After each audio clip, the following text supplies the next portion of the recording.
어제는 우리가 예레미야 30장의 전반부를 통해서 이스라엘과 유다를 향한 하나님의 심판과 회복에 대해서 살펴보았습니다. 하나님께서는 예레미야에게 명령하셔서 바벨론의 포로로 잡혀간 유다 백성들을 위한 회복의 말씀을 책에 기록하게 하셨습니다.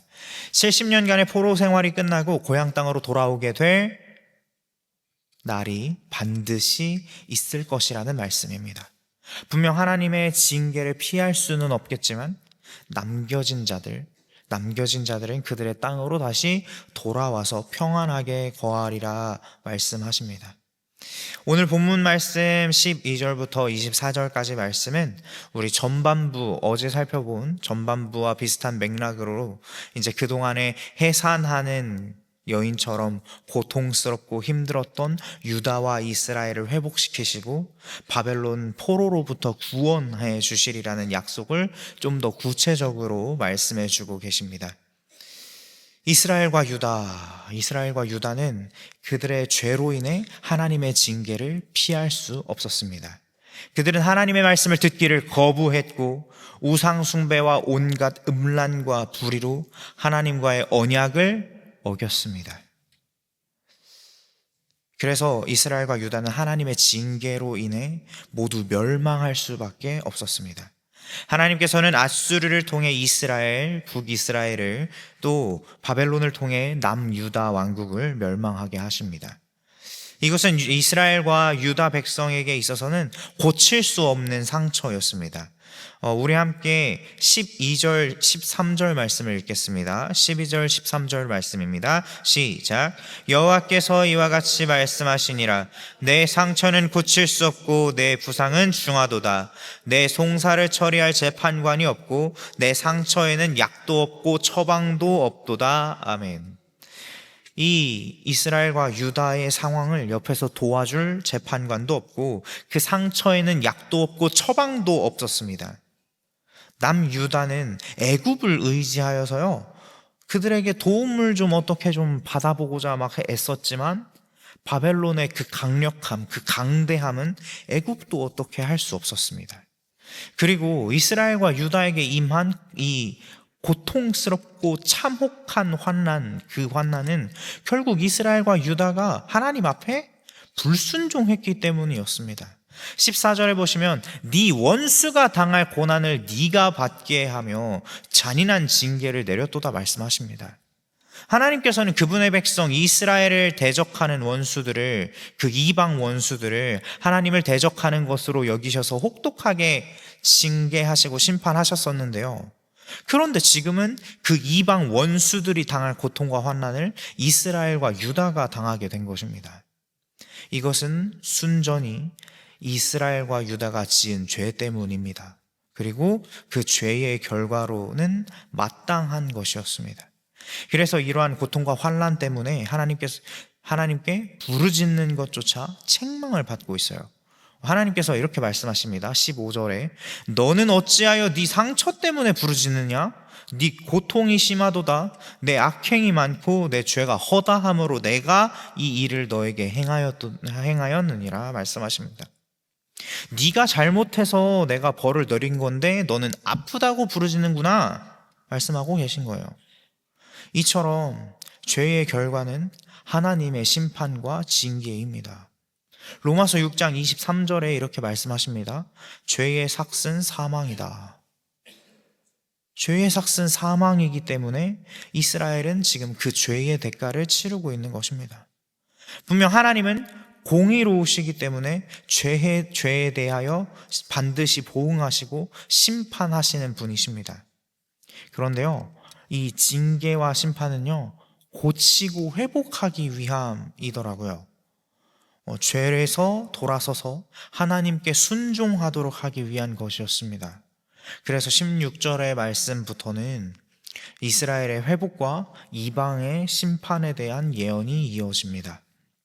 우리 함께 16절, 17절 말씀을 읽겠습니다. 16절, 17절 말씀입니다. 시작. 그러므로 너를 먹는 모든 자는 잡아먹힐 것이며 내 모든 대적은 사로잡혀 갈 것이고 너에게서 탈취해 간 자는 탈취를 당할 것이며 너에게서 노략질한 모든 자는 노략물이 되리라. 여호와의 말씀이니라. 그들이 쫓겨난 자라 하매 시온을 찾는 자가 없은즉 내가 너의 상처로부터 새살이 돋아나게 하여 너를 고쳐주리라. 아멘. 아멘. 지금 우리가 보고 있는 이 개역개정 성경의 16절이 그러므로라고 시작하고 있잖아요. 근데 세번역 성경을 보니까요, 그러나라고 시작합니다. 그러나. 이게 문맥적으로 보면 세번역 성경의 그 이어지는 말씀의 의미를 더 잘 이해할 수 있게 해주는 것 같아요.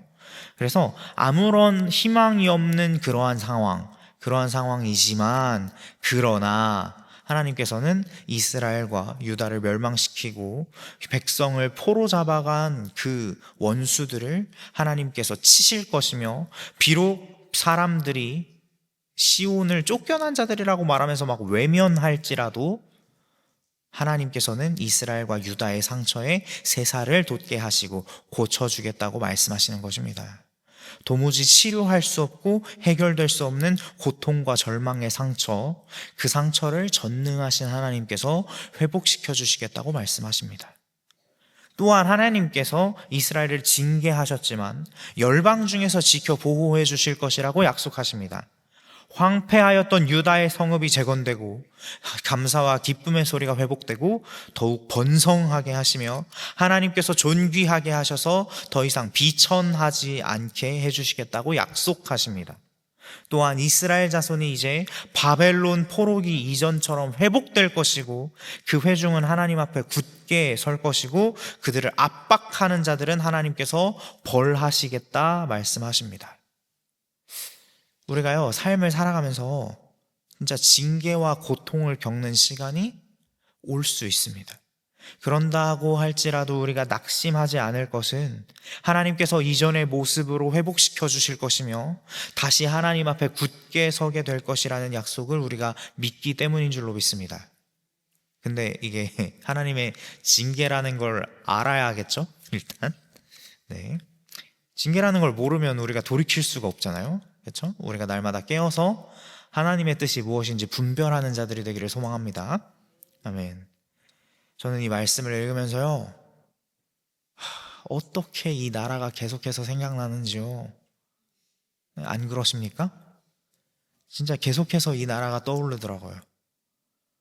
어쩌면 우리 나라가 정말 심판을 받는 것 같이 상처가 나고 해산하는 것 같이 고통 중에 있는 것처럼 보입니다.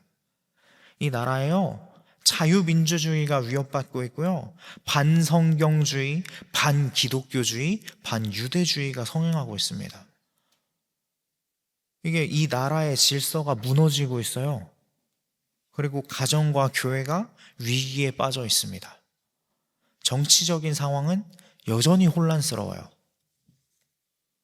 이런 때일수록 우리는 하나님을 바라보고 그분의 회복하게 하심을 바라봐야 할 때인 줄로 믿습니다. 하나님께서 이 나라를 이전의 모습으로 회복시키실 것이며 하나님 앞에 굳게 서게 하실 줄로 믿습니다. 우리가 이 징계의 시간, 이 심판의 시간을 온전한 회개로 잘 넘어가기를 바랍니다.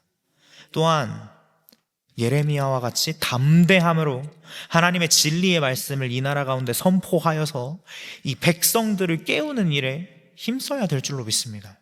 아멘. 정말 이 나라가, 이 땅이 진리가 없어서 망한다 말씀하시잖아요. 정말 그런 것 같아요. 그런 것 같아요. 정말 진리의 말씀을 선포해야 될 때라는 게 절실하게 느껴집니다. 사랑하는 성도 여러분, 우리 한 사람 한 사람이 예레미야와 같이 일어나기를 소망합니다.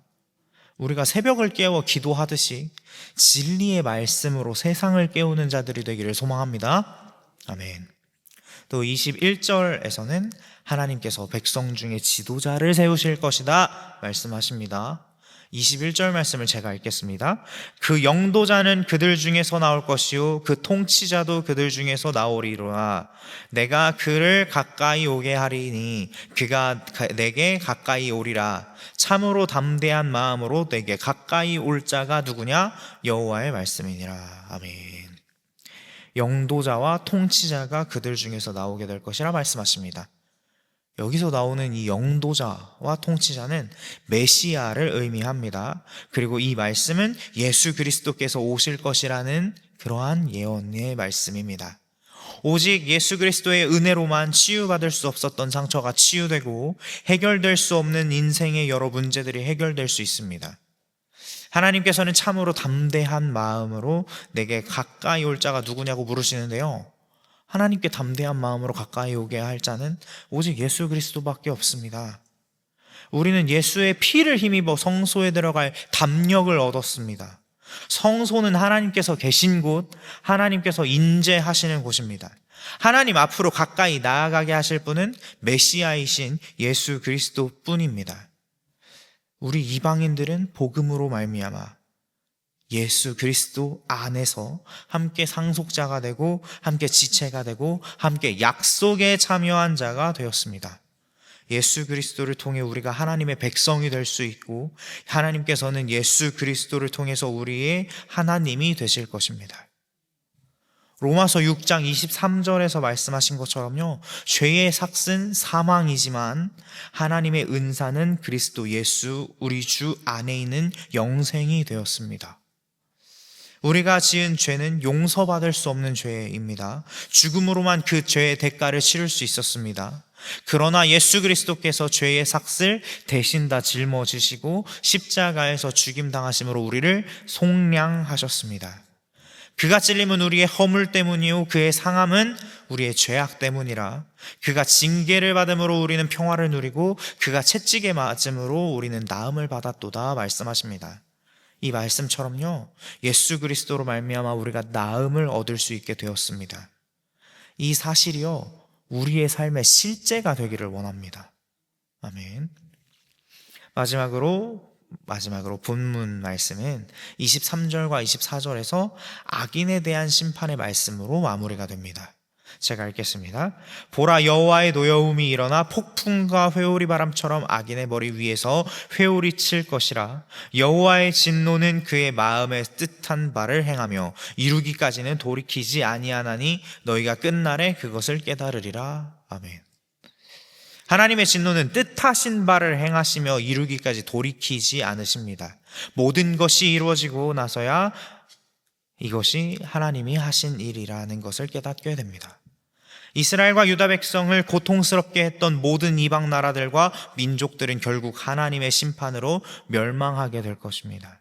영원 무궁할 것 같았던 아수르가 멸망했고요, 바벨론이 멸망했습니다.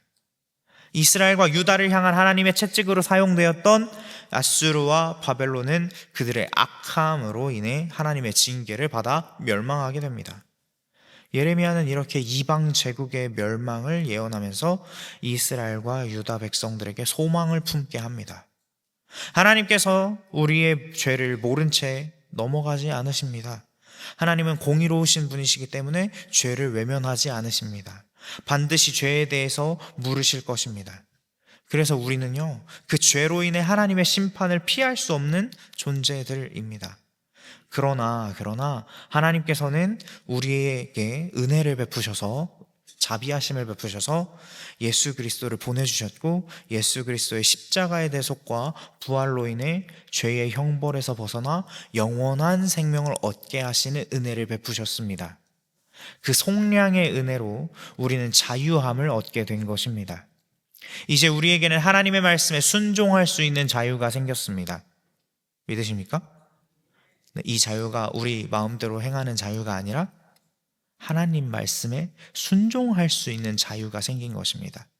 죄의 멍에에서, 죄의 굴레에서 우리가 하나님께 순종할 수 없었던 것이 해방되면서 우리는 순종할 수 있는 자유가 생긴 것입니다.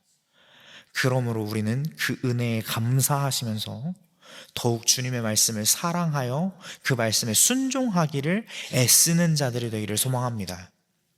이러한 은혜의 기쁨과 참된 소망의 삶을, 순종의 삶을 누리시는 저와 여러분들 되시기를 소망합니다. 함께 기도하시겠습니다. 함께 기도하실 때에요, 우리를 다시 회복해 하시는 주님을 더욱 신뢰하며 나아가며 기도했으면 좋겠습니다. 이 시간 기도하실 때에 주님께서 우리를 회복하여 주실 줄로 믿습니다. 주님, 우리들의 삶에 정말 징계를 받는 것 같고 그러한 심판을 받는 것 같고 고통 속에 있는 것처럼 느껴지지만, 그러할지라도 주님, 우리를 온전히 회복해 하실 주님을 신뢰합니다. 또한 주님, 이 나라 또한 회복시켜 주실 줄로 믿습니다. 이 나라가 정말 주님을 반대하고 반성경적 기독교적인 그러한 정책들과 그러한 무리들로 정말 오염되고 부정되었다 할지라도 주님께서 온전히 다시 회복시켜 주실 줄로 믿습니다. 하나님 앞에 굳게 서게 하실 줄로 믿습니다. 주님 붙잡아 주시고 인도하여 주시고, 우리가 오직 주님의 말씀을 담대하게 선포함으로 거룩함을 전하는 자들이 될 수 있도록 주님, 우리에게 담대함을 허락하여 달라고 이 시간 주님의 이름 여러 번 부르시며 함께 기도하겠습니다. 주여.